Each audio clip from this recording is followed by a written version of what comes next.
Sandy. Welcome to Barsan Homestead. When we're children, a lot of times people will come to us and say, what do you want to be when you get older?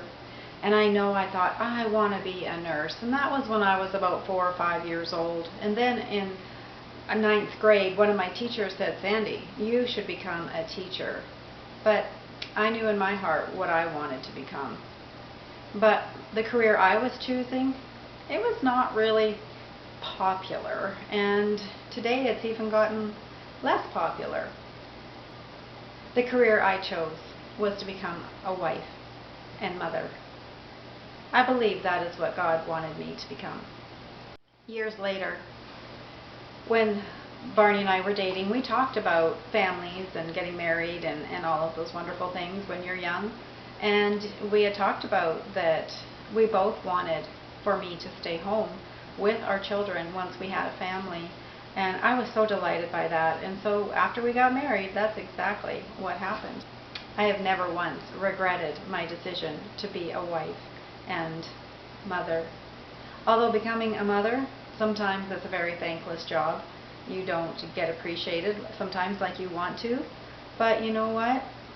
I think with every career, I think you experience the same thing. Sometimes your hard work does not get appreciated by other people. Homemaking isn't just cooking and cleaning. It's a whole myriad of other careers as well. You get to be a teacher, you get to be a nurse, you get to be a taxi driver, a spiritual leader to your children. You can be judge, jury, and sentence giver.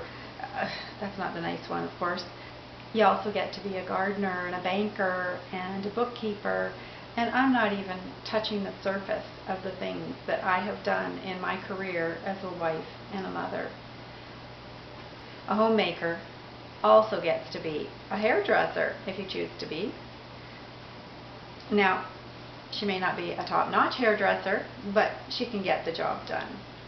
When Barney and I were both growing up, our mothers cut our dad's hair. It was a commonplace event that took place regularly, and I think sometimes in some homes it's still done. I know that we aren't the only ones who cut each other's hair. There are other families that we know that do the same thing. Today, when we cut hair, no, we don't usually use the bowl and scissors, although it was a thing, and you still can do it. That's your choice though, not mine, but it can be yours.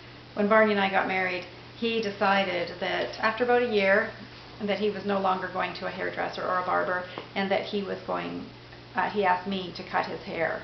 And he was pretty insistent on it, because I was pretty insistent that I wasn't going to.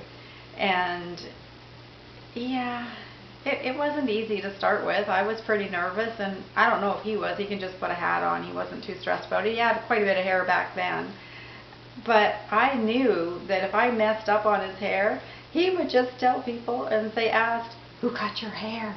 He would just tell people, oh, my wife did. Yeah, my wife cut my hair. And yeah, I didn't want that, but that's what we got. Anyways, I cut his hair, and I still continue to cut his hair. And it would have been fun to use the bowl and scissors back in the day to learn. That would have been a lesson for both of us, I think. He wouldn't have asked me to do it. I should have been smarter.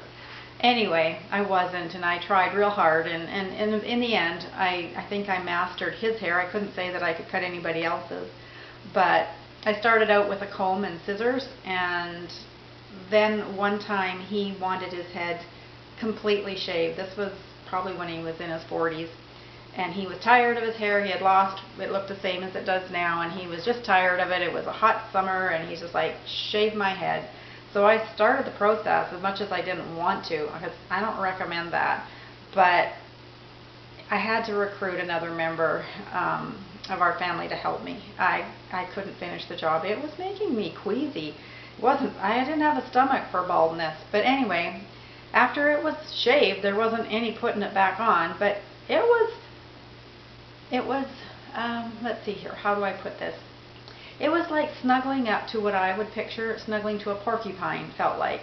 And so after, I insisted that I was never going to shave his head again, and we compromised.